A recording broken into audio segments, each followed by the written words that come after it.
Aman Benson. Le journal des stratèges. Boris Kalt.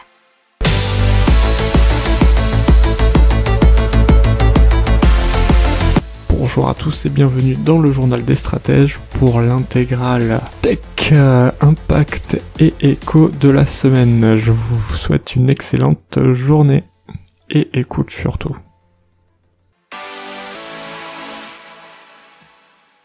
Et on parle d'une étude qui a été faite par Harris Poll et Zuora sur les abonnements et le boom qui a été enregistré sur ces 9 dernières années, plus 435%. Selon l'étude, les principaux avantages de l'abonnement sont la commodité à 42%, les économies d'argent à 35% et la variété à aussi 35%. 78% des adultes internationaux en possèdent contre 71% en 2018, donc 7 points de croissance. 75% pensent qu'à l'avenir, les gens s'abonneront à davantage de services et posséderont moins de propriétés au sens large, et des propriétés physiques, bien évidemment. Et donc, selon des recherches menées par le Pew Research Center, la pandémie a affaibli les classes moyennes, puisque les personnes vivant avec 10 à 20 $ par jour devaient représenter plus d'un cinquième de la population mondiale, 1,38 milliard de personnes, soit 17,8%. Et selon leurs estimations, c'est seulement 1,32 milliard, soit 17,1%, soit 0,7 points de différence. Ce ralentissement de la croissance des revenus est inédit, puisque depuis 2011 jusqu'à 2019, elle est passée de 899 millions à 1,34 milliard. Bien sûr la classe moyenne, soit 54 millions de personnes de plus par an en moyenne, juste un peu moins que la France chaque année. Mais sous l'effet de la pandémie, la classe moyenne regroupe 54 millions de personnes de moins que les estimations formulées avant la crise. Il n'y a jamais eu autant de billets de banque en circulation dans la zone Europe, c'est ce qu'appelle le paradoxe des billets de la Banque Centrale Européenne qu'ils ont publié dans une étude ce mardi dernier. La quantité de billets en circulation atteint un record puisqu'elle est de 1435 milliards d'euros et c'est une hausse de 11% en un an alors que le rythme habituel c'est plus 5% chaque année. Pour autant le paiement liquide diminue. Donc ce qui fait qu'entre un quart et la moitié de la valeur totale des billets conservés au domicile des particuliers, chez les commerçants et dans les entreprises. C'est en moyenne entre 1270 et 2310 euros. Faut savoir que la Banque Centrale Européenne applique un taux d'intérêt négatif sur les dépôts bancaires, puisqu'il devient en effet moins cher dans l'absolu de détenir des réserves de cash que de le déposer à la Banque Centrale Européenne. Mais bon, ceci ne concerne normalement pas les particuliers ou les commerçants. On part en Allemagne, qui va lever une dette record en 2021, puisque le montant prévu pour les nouveaux emprunts est porté de 240 milliards d'euros, soit un tiers de plus que ce qui avait été prévu en décembre dernier et adopté par leur Parlement. Le pays dérogera pour la 3e année consécutive à ses règles constitutionnelles de rigueur budgétaire. Il leur interdisait d'emprunter plus de 0,35% de leur PIB chaque année. La crise a déjà coûté 250 milliards d'euros à l'économie allemande selon une étude de l'Institut économique IW de Cologne parue mercredi. Donc on passe aux annonces de la Fed, la Banque centrale des États-Unis, qui après le 30 juin va mettre fin aux restrictions sur les grandes banques américaines qui ont été mises en place pendant la crise, et cela pour la plupart des banques après les stress tests de résistance annuels. Alors ces interdictions elles ont été faites aux plus grandes banques dont JP Morgan, Wells Fargo ou Bank of America de procéder à des programmes de rachat d'actions et plafonner les versements de dividendes aux actionnaires. Alors déjà, la semaine dernière avait été annoncée la fin de l'exemption temporaire accordée aux grandes banques américaines sur leurs réserves obligatoires qui étaient destinées à faciliter les crédits accordés aux ménages et aux entreprises, et comme prévu, ça va prendre fin au 31 mars. Allez, on parle du traitement du diabète et de Biocorp et Diabeloop qui s'associent pour le traiter. Ils ont un accord de co-développement afin d'améliorer et de personnaliser le traitement du diabète de type 2. Alors ce sont les patients utilisateurs d'un stylo à insuline qui bénéficieront d'une solution automatisée gérée par un algorithme d'intelligence artificielle qui sera développé par Diabloop.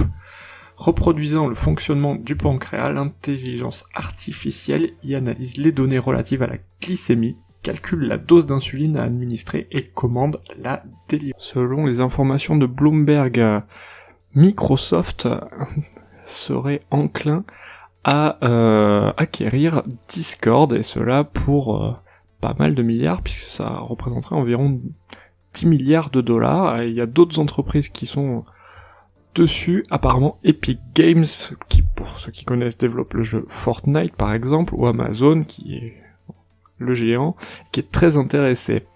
Qu'est-ce que c'est que Discord pour ceux qui ne connaissent pas? C'est un service de messagerie qui permet de discuter via texto, voix ou vidéo, qui compte 140 millions d'utilisateurs mensuels et qui est très populaire chez les joueurs de jeux vidéo notamment. On parle de Ubieke, c'est le post-it numérique qui permet le travail collaboratif, donc c'est un logiciel de post-it numérique et virtuel où chaque personne concernée et autorisée peut intervenir, qu'elle soit en télétravail ou sur un site éloigné. C'est par exemple Ariane Group, Plastic Omnium, Sanofi et Thales qui sont déjà abonnés à ce service. On parle de la plateforme portail Yuli qui aide le patient à accomplir les formalités d'admission, à suivre une éducation thérapeutique et des exercices post-opératoires à son retour à domicile. Elle propose des services à la carte comme la préadmission en ligne, la prise de rendez-vous, la téléconsultation, le circuit de préparation du séjour. Elle contient des données médicales nécessaires pour entrer au bloc opératoire et les visites de suivi après la sortie. Ils ont notamment levé 2 millions d'euros en fonds propres auprès de 70 actionnaires, dont 14 cliniques et une cinquantaine de professionnels de la santé, nous dit Les Échos. Elle veut s'installer dans 12 établissements en 2021 et le double l'an prochain. Et donc Ikea qui investit 13,9 millions d'euros dans la société de cartographie What3Words. Elle a été fondée en 2013 et elle divise le monde en carrés de 3 mètres sur 3 mètres et attribue une adresse unique de 3 mots à chaque carré. Ces mots sont générés aléatoirement et ne changeront plus jamais et permettent de retrouver facilement et de partager n'importe quel lieu. Alors, il faut savoir que What3Words se targue de permettre aux gens de spécifier un emplacement qui peut être extrêmement précis, comme une porte, et ça sera utile dans un monde de livraison et bien sûr pour tout ce qui est logistique. Et quelques mots sur la réalité virtuelle avec Applied VR, qui a une solution qui est baptisée EaseVRX, qui combine thérapie cognitive comportementale et exercice de pleine conscience, le but étant de réduire les douleurs chroniques. Ils viennent de récupérer, après une levée de fonds, encore 29 millions de dollars. Ils sont déjà utilisés par près de 60 000 patients dans 200 hôpitaux. Et après une étude clinique de 8 semaines, leurs tests ont été dits cliniquement significatifs, et avec un taux de satisfaction et d'engagement des participations assez élevé. En octobre dernier, cette solution a rejoint le programme Breakthrough Device de la Food and Drug Administration, donc aux États-Unis, pour des traitements concernant la fibromyalgie résistante et la lombalgie chronique réfractaire. Donc on va vous parler maintenant de Ion Medical. C'est un implant de cornée synthétique, c'est le premier au monde. Ils ont levé 25 millions de dollars pour étendre ces essais cliniques. Donc c'est le premier implant de cornée synthétique au monde qui aidera les médecins à traiter l'œdème cornéen chronique. Alors il faut savoir que ça a été lancé, cette société, en 2011, et cela en Israël, et qu'ils ont déjà développé une lentille de contact qui agit comme une option thérapeutique pour les affections cornéennes. Alors, l'œdème cornéen, qu'est-ce que c'est? C'est une accumulation de liquide dans la cornée, la lentille transparente qui aide à concentrer la lumière sur la raie de l'œil. Alors, le produit phare d'Ion, c'est l'EndoHeart, qui permettrait aux médecins de traiter la maladie par une procédure mini-invasive qui évite l'utilisation de tissus humains ou le don de cornée. Ça se place à la surface de l'arrière de la cornée et ça remplace le tissu dysfonctionnel qui entraîne l'écoulement d'un excès de liquide dans la cornée. Donc ça a été développé dans l'espoir de remédier à une pénurie de dons de cornée. Les essais cliniques ont lieu en ce moment en Allemagne, aux Pays-Bas, en Espagne et bien sûr en Israël, et ils espèrent se déployer en Europe en 2022 et en Chine en 2023-2024, ainsi qu'aux États-Unis, bien entendu. On passe à Circular, qui est une bague intelligente dotée de biocapteurs et qui est connectée à une appli qui synthétise et analyse les signaux du corps. Elle mesure en particulier l'oxygénation du sang et détecte d'éventuels problèmes de santé comme l'apnée du sommeil. Elle sera vendue 59€ avec un abonnement de 15€ par mois pour avoir accès à l'analyse des données. Il y a eu 2000 préventes sur un site de crowdfunding et les fonds vont servir à industrialiser le projet ainsi qu'à obtenir les certifications nécessaires, mais également une campagne marketing et à engager du personnel. Donc on continue avec Virtually Surge, qui est de la réalité virtuelle pour la chirurgie et les chirurgiens, puisque c'est une simulation d'opérations chirurgicales en réalité virtuelle à des fins d'apprentissage, pour la formation des internes, mais aussi la mise à niveau des experts lorsqu'apparaissent de nouveaux équipements ou de nouvelles techniques d'opération. Alors, il collabore notamment avec l'Institut de biomécanique humaine des arts et métiers, et ils ont déjà 12 salariés et veulent accélérer leur développement commercial et créer des unités de recherche et développement pour une production au Brésil, à Singapour et au Canada. À ce jour, les solutions de Virtual Surge ont déjà séduit des grands groupes techno, comme l'américain Medtronic et l'allemand Dräger. Donc on commence avec cette journée mondiale de l'eau et le rapport des Nations Unies pour la mise en valeur des ressources en eau. Il faut savoir que la quantité d'eau est la même sur Terre depuis 3 milliards d'années, que 97% de ces quantités d'eau sont dans les mers et les océans, que malheureusement ils sont trop salés, donc ne peuvent pas vraiment être utilisés, sauf pour quelques pays qui ont les moyens de la dessaler. Alors il faut donc compter sur les 3% restants, et à noter que les 2/3 sont prisonniers dans la calotte glaciaire, ce qui fait qu'en fait, on vit avec 1% des ressources d'eau présentes sur la Terre. D'ici 2025, la moitié de la population mondiale vivra dans les zones où l'eau est rare. La production agricole utilise 69% des prélèvements en eau, alors que c'est seulement 4% du PIB, mais ce coût, c'est des enjeux d'emploi et de sécurité alimentaire, nous dit l'ONU, et donc, par conséquent, la paix plutôt mondiale. On a aussi un chiffre sur la production d'énergie qui en prélève 10%, et ça représente 20% du PIB mondial, et donc beaucoup d'emplois. Alors, aucun économiste n'a pu chiffrer exactement la valeur économique et sociale de l'eau, ce qui n'est pas le cas pour toutes les ressources, puisque par exemple la pollinisation a été estimée à 150 milliards d'euros, selon une étude franco-allemande de 2005. Le PIB n'est pas toujours le plus pertinent, bien entendu, mais ça, on le sait déjà que c'est pas la meilleure façon de mesurer l'impact des choses. Il paraît que notre incapacité à connaître la valeur exacte de l'eau, selon l'ONU, nous conduit à des gaspillages et à de mauvais usages. Donc il faudrait, avant de faire des projets comme les barrages, irrigation, artificialisation de zones humides, ou bien entendu d'autres impacts négatifs comme la pollution, calculer le rapport entre le coût et les avantages de nos projets. Et donc dans l'impact, Lactlips, qui est le pionnier dans la production de bioplastiques solubles. Il fabrique depuis 2014 des plastiques biodégradables et hydrosolubles qui sont produits à base de caséine, une molécule de lait.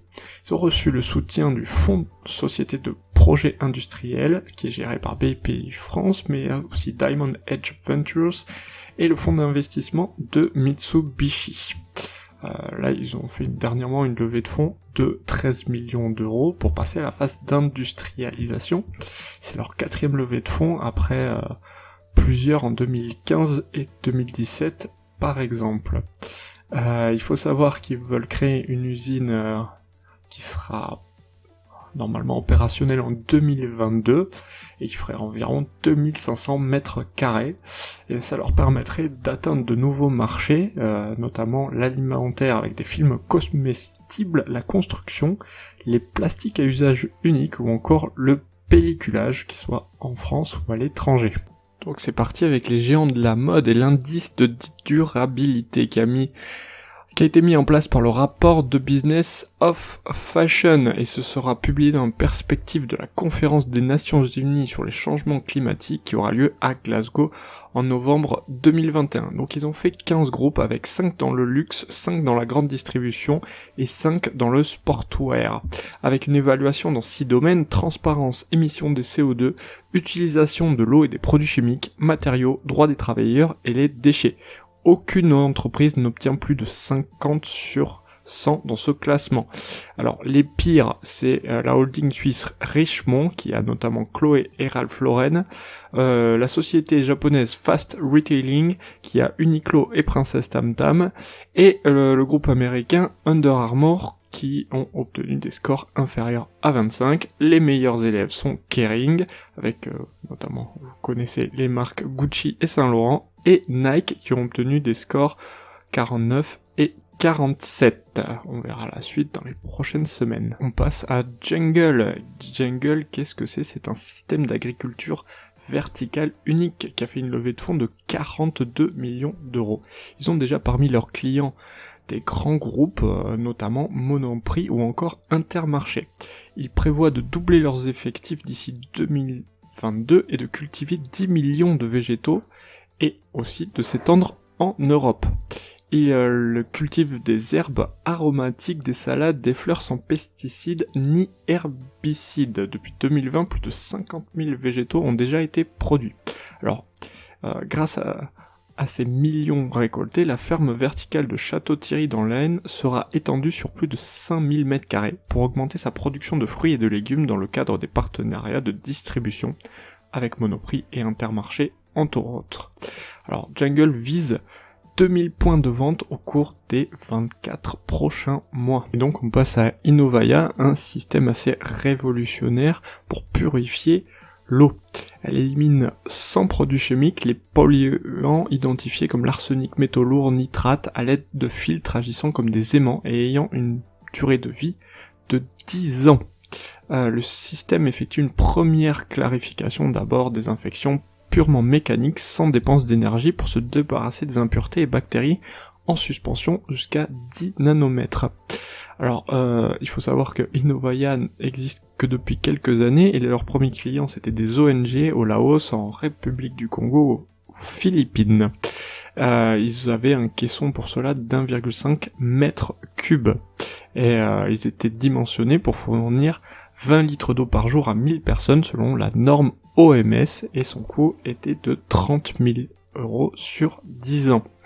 Mais Innovaya souhaite se diversifier auprès d'industriels en quête de solutions pour traiter leurs rejets, et dans ce cas-là, il ne s'agit plus d'assainir 20 000 par jour, mais par heure. On passe à Super Zero. Super Zero, ce sont des produits ménagers en vrac éco-responsables pour l'instant, seulement dispo en Belgique. Ils ont 25 points de vente, notamment Delhaize ou Carrefour.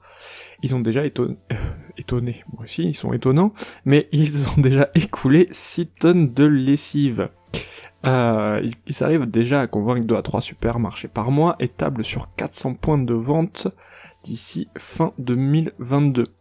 Ils ont une bouteille réutilisable qui peut être rincée à l'eau chaude tous les 2 ou 3 refils, comme ils disent, et peut être utilisée jusqu'à 50 fois. Alors les bouteilles, elles coûtent 1,50€ et côté lessive, c'est 24 à 25 centimes la dose, soit un peu moins de 6 € le litre, ce qui est par exemple 17 centimes la dose et EcoVert 30 centimes par dose. Alors le but, c'est bien sûr de faire un prix bas et surtout d'être écologique et éco-responsable. Alors ils planifie, et c'est en ça que c'est très intéressant, de diminuer par 20 le nombre de bouteilles plastiques utilisées dans un ménage. Donc un fonds de 50 millions d'euros pour la transition écologique de l'hôtellerie et la restauration. Alors il est en 2 volets, avec un volet 1 sur l'adaptation d'activités de restauration doté de 10 millions d'euros, et un volet 2 de transition durable des activités touristiques qui est doté de 40 millions d'euros et qui sera effectif dès 2021. Et le versement de subventions suite à des appels à projets sélectionnés par un comité composé de l'opérateur du fonds et des bailleurs. Alors, dans un premier temps, il sera tourné vers l'emploi local des territoires, donc ça sera pour les territoires plutôt ruraux. Avec l'importance des circuits courts qui sera mis en avant, les déplacements bas carbone, le recyclage des biodéchets et la réduction du gaspillage alimentaire.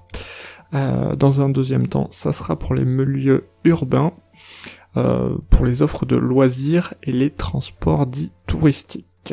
Allez, on continue avec WeCycling qui a mis en place une boucle d'économie circulaire du recyclage des métaux stratégiques avec d'autres industriels, puisqu'ils achètent dans le monde entier des rebuts électriques et électroniques, ainsi que des produits manufacturés issus d'éco-organismes ou de démanteleurs.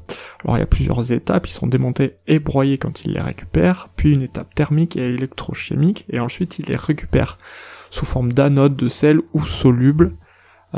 Voilà. Après un passage au laboratoire afin de vérifier les normes et la qualité, ils sont revendus pour réutilisation selon les cours de Londres aux industries électroniques, pharmaceutiques, du luxe aéronautique, spatial et traitement de surface notamment. On continue avec Meatable qui est spécialisé dans la viande de synthèse et qui vient de boucler une levée de fonds de 47 millions de dollars. Donc, ils sont basés aux Pays-Bas sur le campus de Delft. Ils ont été fondés en 2018 et ils se concentrent actuellement sur la fabrication de viande artificielle de porc et de bœuf.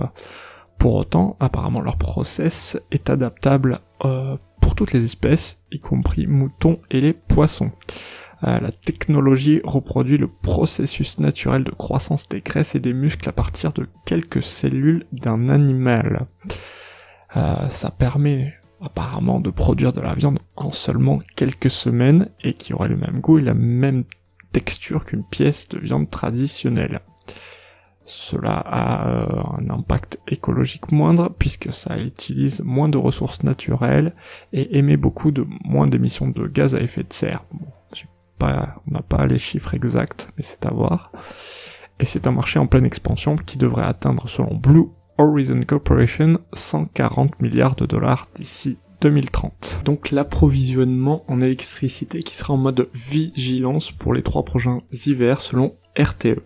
Apparemment, il y aura des marges très faibles sur la période 2021-2024 et l'hiver prochain présente déjà un risque plus élevé qu'un hiver normal. C'est ce que nous dit Xavier Piéchazic, le président du gestionnaire du réseau haute tension. Alors, RTE a publié mercredi son bilan prévisionnel afin de donner perspective du système français à l'horizon 2030. Alors, les marges apparemment sont insuffisantes entre 2021 et 2024, acceptables entre 2024 et 2026, et plus confortables entre 2026 et 2030. Alors pour 2030, il prévoit une hausse modérée de la consommation d'électricité de l'ordre de 5% par rapport à 2019. Elle sera tirée par le développement des véhicules électriques, mais aussi la production d'hydrogène. Quant aux émissions de CO2, elles devraient diminuer de 30 à 40 millions de tonnes par an. On parle d'énergie marémotrice et d'abord sur une île au nord de l'Écosse qui fournit de l'électricité aux véhicules électriques. Et c'est situé sur Yell, Y-E-2-L, qui fait partie des îles Shetland. Le point de charge tire son électricité du Shetland Tidal Array de Nova Innovation, une installation qui a 4 turbines dans le Blue Sound, un détroit entre Yell et une autre île appelée Unst. Nova Innovation, c'est le tout premier point de charge où les conducteurs peuvent faire le plein directement à partir d'une source d'énergie marémotrice. Il y a un système de stockage par batterie qui a également été déployé pour assurer un approvisionnement constant des véhicules. Le gouvernement écossais favorise ce genre d'initiative puisqu'ils veulent éliminer diesel et essence d'ici 2030. Le potentiel de l'énergie marine suscite de l'enthousiasme, mais pour autant son empreinte actuelle reste faible selon Ocean Energy Europe. Toujours dans l'énergie marémotrice, on va avoir une section à Londres sur la Tamise qui va tenter des essais technologiques. Ça sera entre les zones de Thamesmead et Woolwich, c'est au sud-est de Londres. Alors ces essais vont être utilisés pour éclairer des décisions d'investissement futures. Donc pour l'instant, ça sera à petite échelle. Il faut savoir que aux États-Unis, l'East River de New York abrite déjà un projet d'énergie marémotrice sur Roosevelt Island, qui est déjà en développement depuis pas mal de temps, depuis 2002, et à la fin du mois d'octobre 2020, l'initiative a franchi une nouvelle étape avec l'installation d'un nouveau réseau d'énergie marémotrice composé de 3 turbines. Donc l'Angleterre qui a annoncé un plan de 3 milliards de livres pour la réforme et le déploiement de nouveaux bus avec de nouvelles technologies à hydrogène et électrique.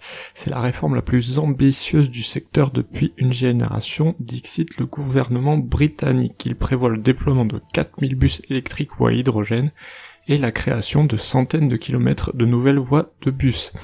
Ils feront également la transition des villes et des régions d'Angleterre vers des bus sans émissions et vont donc abandonner la vente de nouveaux bus diesel.